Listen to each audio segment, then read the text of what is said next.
Welcome to Hope Through the Hard Stuff, a podcast from Winning at Home. Please welcome your host, speaker, and award-winning author, Steve Norman. Welcome to Hope Through the Hard Stuff. My guest today is Phil Lewis. He is the director of Winning at Home in Tampa. Phil, thanks so much for your time and sharing your story with us today. Absolutely. Really excited and honored to be a part of the Winning at Home team and to be able to share some things from my heart, for sure. Phil, tell me a little bit about your faith journey. How did you get from kind of where you started to where you are today? Yeah, great question. So my family was a pastor's family. My grandfather was a pastor. My dad was a pastor. I grew up as a PK. Truthfully, when I got to be about 16 or 17, I had a conversation with my parents that said, hey, I know this church thing, this God thing is good for you guys, but it's not really what I'm interested in. I'm really kind of interested in not having a God thing in my life, not living for this Lord that I've learned about my whole life. And so I began literally, I guess, this journey of kind of moving away from that. I knew I wasn't old enough to leave home. I didn't have any money, didn't have any place to go. So it wasn't like I was going to leave then, but I just wanted to kind of let them know, hey, this is what's happening. And then 2 days before my 17th birthday, I went through what I would call truly a come to Jesus moment. There were a lot of things going on in my life that brought me to a place where I was depressed. I was struggling. I've always been kind of a pretty extroverted person, happy person, love to be around people, love life. So that's how I knew this was a really, really big problem. Something was going on I'd never experienced before. And for about 3 months, I went through this really, really dark time. And I remember because of growing up in a pastor's home, because of growing up in church, because of knowing about Jesus, right? I thought, well, maybe I'm wrong. maybe I have made kind of the wrong choice. And so I remember there was a camp going on not far from our house, about 10 miles out of town. There was a camp that every summer would have youth camp and kids camp and all that kind of stuff. And I had been a part of that, obviously, as a pastor's kid. And they were having a rally that night. And I remember going to that camp and standing outside of the auditorium, getting ready to go in. And I remember saying to God, okay, so here's the deal. Terrible idea, right? To make a deal with God. But I made a deal with God. I said, God, here's the deal. I don't know that you're real. I don't know that you can really help me. I don't know if you're my answer, but if you are, I'm all yours tonight. But if I come out of this auditorium and there's nothing there, then we're done. This is it. Kind of the line in the sand, whatever you want to call it. So I remember going in. I don't remember who spoke or what, but it was a concert. And at the end of the concert, the singer said something like this: if you're here tonight and there's something impossible in your life, you feel like there's something that you just really need an answer from God from, you're just kind of questioning it all. And I'm just like, that sounds familiar. And I remember standing, it was an old auditorium, kind of leftover youth center, right? Where everything got piled for we'll give it to the teens. And so I remember the benches were these old red, rotted, bubble gum infested things. And I remember hanging on to the back of this pew. I remember God speaking so violently to me and yet so lovingly to me that I was shaking so bad, and I was actually bouncing the bench in front of me. And I was like, okay, I think I have my answer. And so I went forward. Don't remember what my prayer was, but it was a prayer that changed my life. That's what I remember the most. And so I left there, like I said, 2 days before my 17th birthday, totally changed, totally transformed. That burden, that darkness was gone. And part of my deal with God was, if you show up, I'm yours. I'll spend the rest of my life helping other people deal with their darkness, deal with their depression, deal with their struggles, deal with their hurt, deal with their pain. So here I am, many, many years later. Don't have to tell you how many, right? But many, many years later, doing what I feel like I traded off to the Lord that night. My brokenness, my hurt, my pain, my loss for His will. So, Phil, that's amazing. That's kind of the big overview of what happened. So kind of fast forward through the next couple of decades. How did you get from that turning point moment to the work that you're doing now with Winning at Home in Tampa? I'll go back up just a second. What was really funny is I was actually still leading Bible studies and stuff as a pastor's kid, right? I mean, that's what you did. And so I didn't believe in God, but I knew all the answers. So I was pretty articulate. So I was able, they stuck me in there. You're the pastor's kid. This is where you belong. And so I'd already been doing some of that stuff. But once God got a hold of my heart, obviously it was a totally different story. And so I began working as a youth pastor there in my local church alongside of our youth pastor, kind of as a youth helper, leading Bible studies, all that kind of stuff. Really got a passion for the church, really began to understand how powerful that entity is and how God created it to have not only provide fellowship, but to help strengthen people's faith, our community, all that kind of stuff. Really began to see that. And so I fell in love with working with teens. And for the first 13 years of my life, that's what I did. That's how I got connected with Dan. And he and I were youth pastors at the same time. We were working on conferences and committees together. That's how we got to be buddies. And so started out as a youth pastor. About 13 years into it, felt like God was doing something different in my life. And that was the family piece. Dan went and kind of formed Winning at Home. I kind of stayed within the local church and figured out a way to kind of minister to families there. So I was a family and marriage pastor, was a worship pastor, executive pastor. I tried all of them. I tried I tried all the positions I could. So over the years, working with moms and dads, husbands, wives, sons and daughters, I just felt like that was really where I could make the biggest difference. And I felt like, man, if I can help moms and dads, that's the generational piece, right? If they can get it right and help pass that on to their kids, and the kids can pass that on, I mean, it just kind of made sense. And so I began kind of pursuing that more and more and more. And really what ended up at Winning at Home, and Dan had asked me over the years, hey, why don't you come be a part of Winning at Home? I was like, Dan, I would love to be a part of Winning at Home. There's only one problem. Don't want to leave Florida. I don't want to move to Michigan. And so when I finally got to the place in my pastoral career where I felt like God was kind of shutting that particular door, I was in conversation with Dan. He and Jane came down, and Mindy and I had dinner with them one night, and we began talking about some possibilities and what that would look like. And obviously that happened. But the thing that really meant a lot to me was in my ministry over all these years, a couple things I loved the most. Number one, I love speaking. I love the opportunity to get in front of a group of people and just and present God's word and help people to understand that in a creative way. I have a master's degree in teaching and Christian education from Asbury. So I lean towards looking for ways not to preach, but illustrations and stories and things that will really bolt an idea to a person's heart, right? So that, or even their mind, so they'll remember. Sure. So that part I wanted to take with me, whatever I did. The other part was just working with families, counseling and coaching. My last 8 years as a lead pastor, a couple years into it, we were looking for something to do with the community. Our church had been known as the production church. In other words, we had these big musical productions, living Christmas trees and big 4th of July flags and all that kind of stuff. And that was what we were known for in the community. But a lot of times those people would come from just other churches for Christian entertainment. It wasn't Right. really doing what we had hoped it would do all the time. I mean, sure, there were lives changed, but most of the times the people who were showing up already had changed lives. They were looking to just be encouraged in that. So we were looking for a way to reach our community. So because of that, I decided to try something one day, and we just put out on our marquee free marriage and family counseling.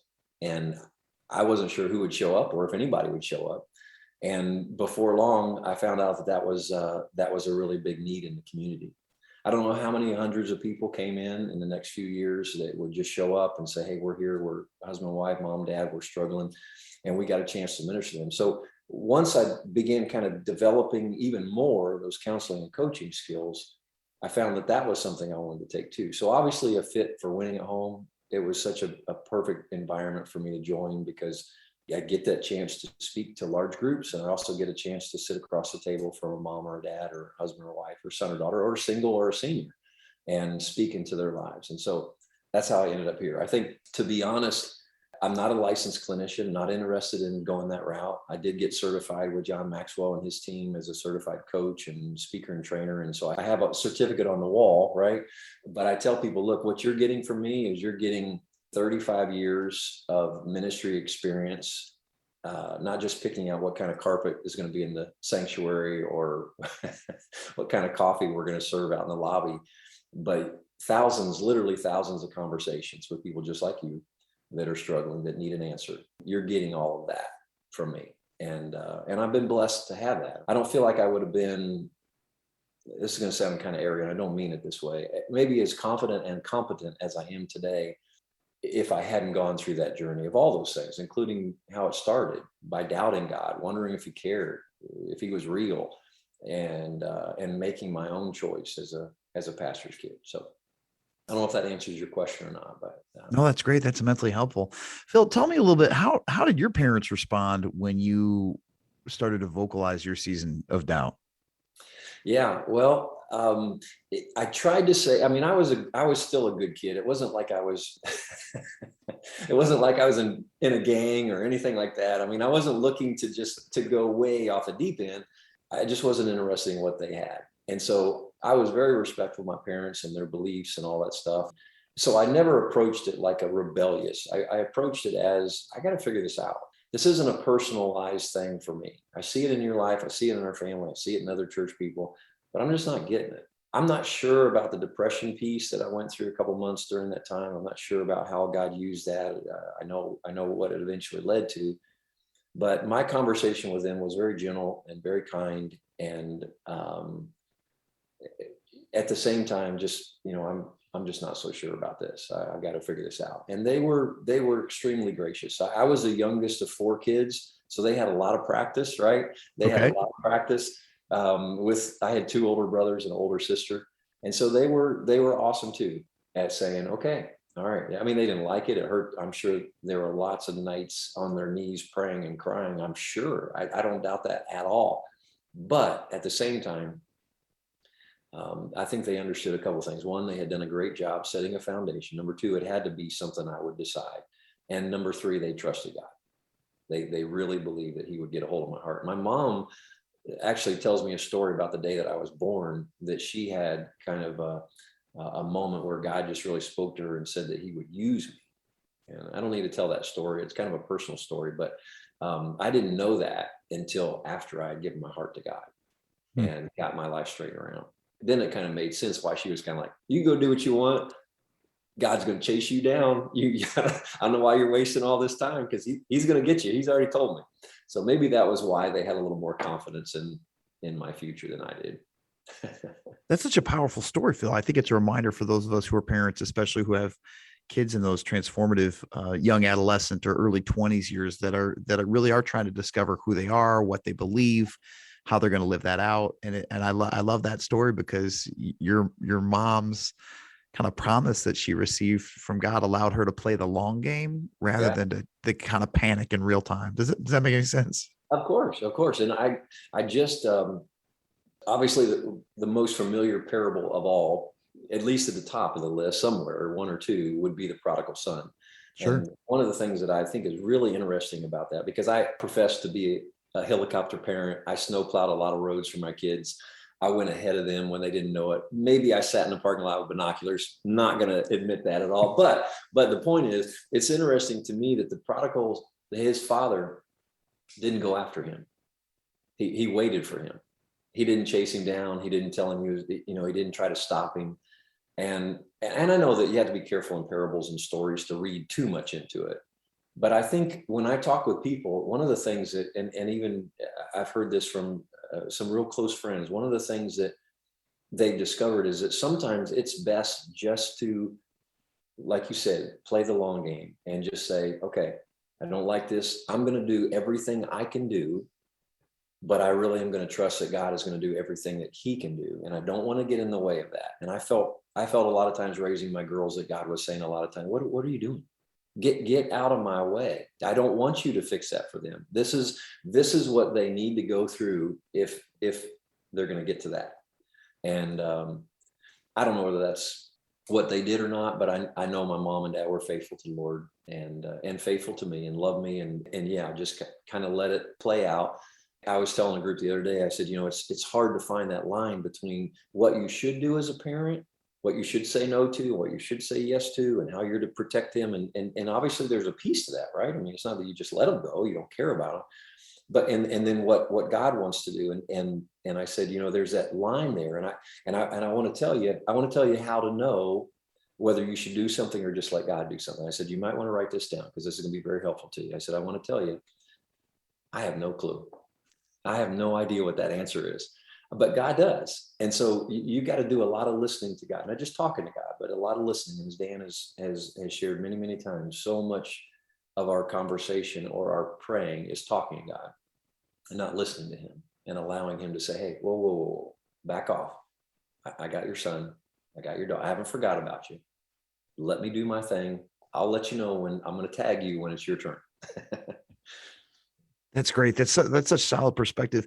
Phil, what are some stories or examples of parents that you have seen do that well? That they've set a good foundation. They've given their children a leash to kind of run and discover, but at the same time they didn't white knuckle it even when they were internally terrified. Who's played the part of that, the father in that prodigal son story well in your life experience?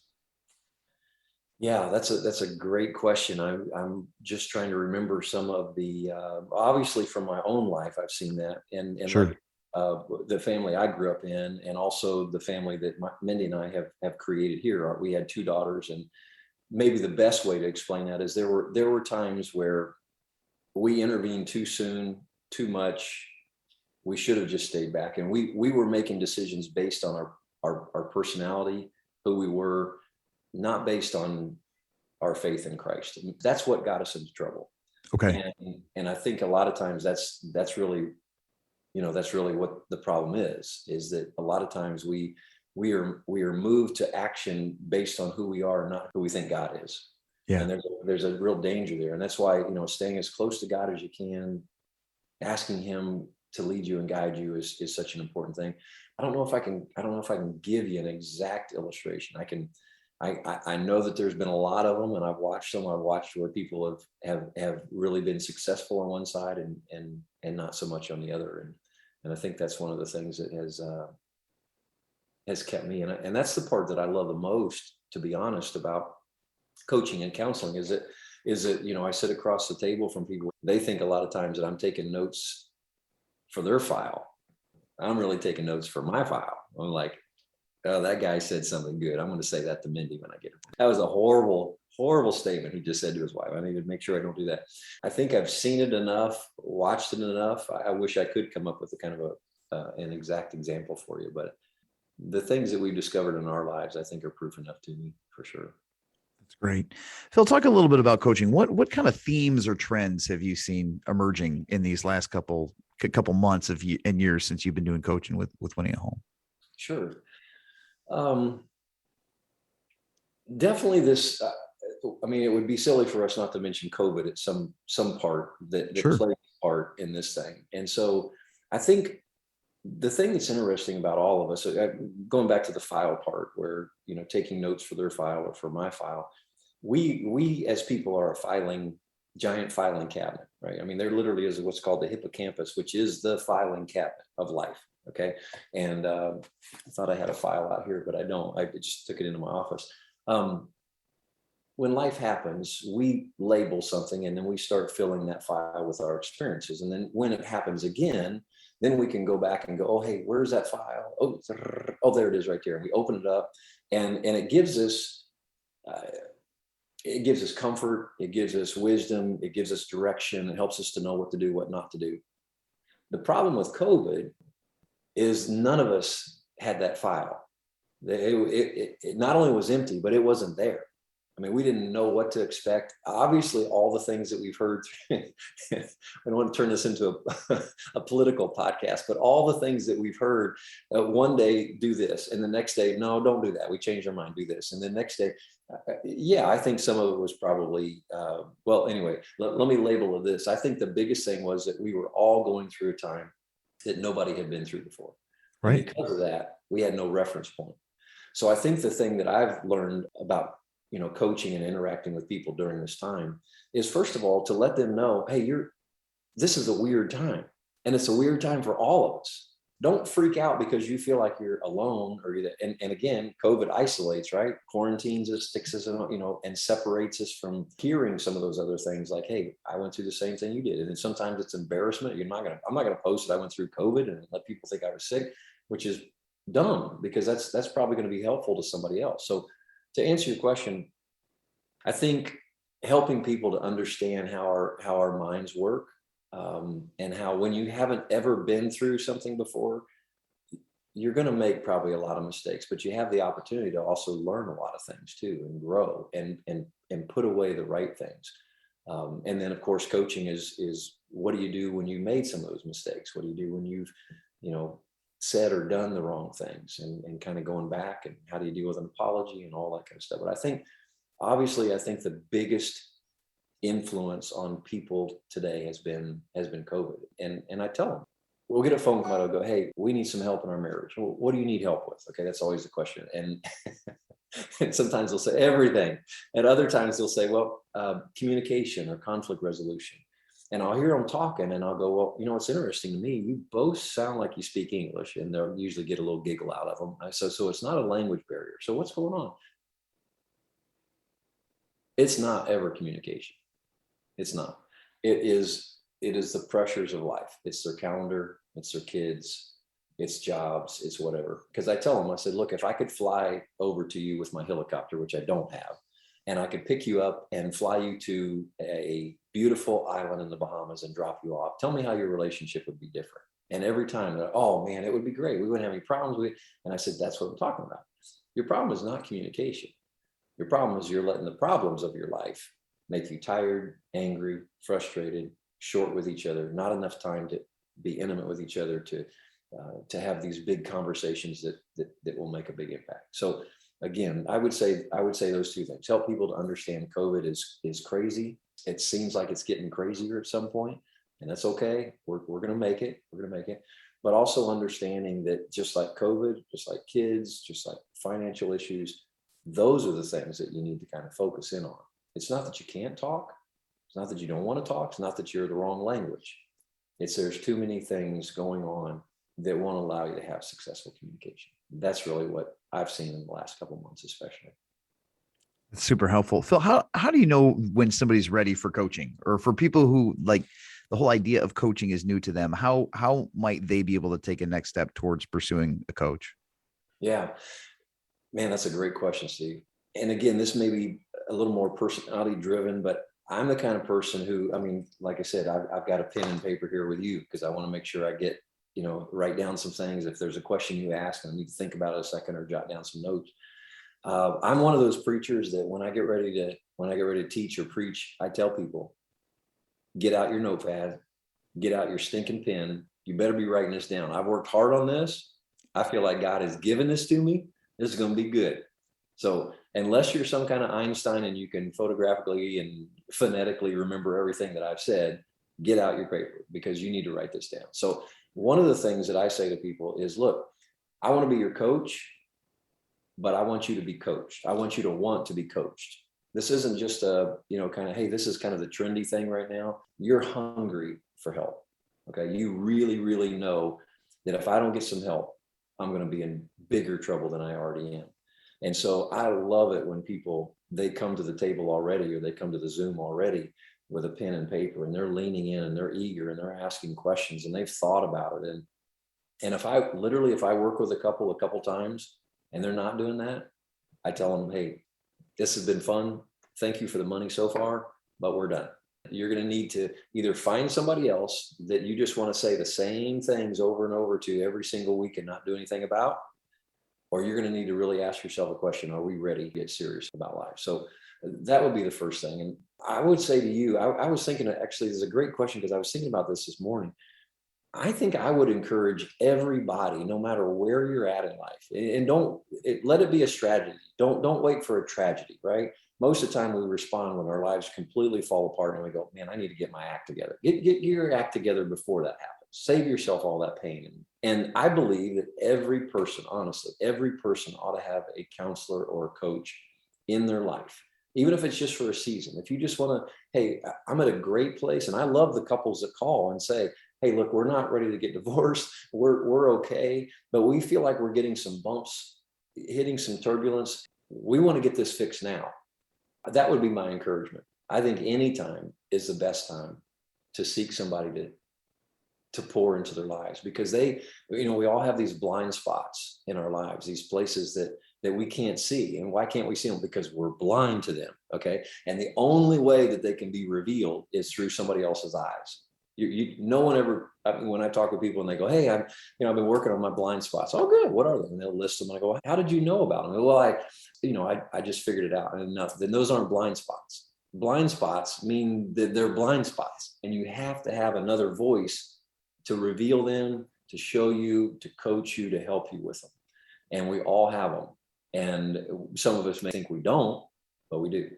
To answer your question, I think if you're not connected with a coach or a counselor, and this is not a sales pitch for Winning at Home, this is just reality. You need to find some people that will give you some encouragement, at the very least, some education and enlightenment at the other end of the spectrum, no matter where you're at, no matter how old you are, for sure. So Phil, if somebody's finally ready to take that jump, what's their next step? Where can they go to kind of start that process? Well, Steve, it would be silly for me to say, don't call Winning at Home. I mean, I'm going to say Winning at Home, but here's the thing that I love the most about where I am right now. This journey to get to a connection with Winning at Home has been proven in a great relationship with Dan for well over 35 years. He knows me. I know him. One of the blessings of being able to have a Winning at Home Tampa Bay and not to have to move my family to Michigan is the fact that he trusts me and I trust him. The reason I'm saying that is because I'm a part of Winning at Home, not just because I was searching around for a group of people that had like-mindedness or values or beliefs that were in alignment with me. I joined Winning at Home because I believe in Dan. I love Dan. I trust Dan. And the same thing is true for him. So I'm saying that to say, I think Winning at Home is a proven organization that not only coaches and counsels people, but truly cares about people. I think that's the big element for Winning at Home. Yeah, there's some incredible counselors, unbelievable coaches. The qualifications, the degrees, the experience, mountain, ginormous, right? But I think one of the things that Winning at Home has that, and I've worked with lots of groups here, I'm part of a network down here. One of the things that they work really hard at is caring and loving and making sure that people experience a love of a counselor or a coach, but they also have the opportunity to come and encounter the love of Christ. I guess that step would be easy. Give them the number to Winning at Home, and I can give you the one, Winning at Home Tampa Bay, and give us a call and ask. And one of the things that we do is we offer people a 15, 20-minute Zoom, totally free. We don't take a credit card. It's not a trick. They're not going to get Facebook marketing ads the rest of their lives from me. But 15, 20 minutes just to have a conversation with them so they can hear, they can see if there's a coach kind of chemistry, because that's important too. And I guess the second thing I'd add to that, besides calling Winning at Home, if you get to Winning at Home and there's a counselor or coach that you enjoy, but just not quite click, that's fine. Don't find somebody else. Find somebody else. It's like every other kind of your doctor, your relationship with your doctor. I've been with my eye doctor almost 35 years because we connect, not just because he has the ability as a medical doctor, but because he and I have a lot in common. And so you should do that same thing with the coach or with the counselor. Find somebody that you connect with and that you feel comfortable with so they can coach you. Well, Phil, thanks so much for your time, for your expertise, and for your encouragement. Really appreciate you weighing in today with some great insights. Thank you. Thank you. Thank you. Thanks for listening to Hope Through the Hard Stuff. If you liked what you heard, please remember to subscribe to it, rate and review it, and then share it with others. Winning at Home offers hope through counseling and coaching, motivational speaking, community events, and other media resources. If you believe in what we do and want to support us in our mission, consider making a donation at winningathome.com.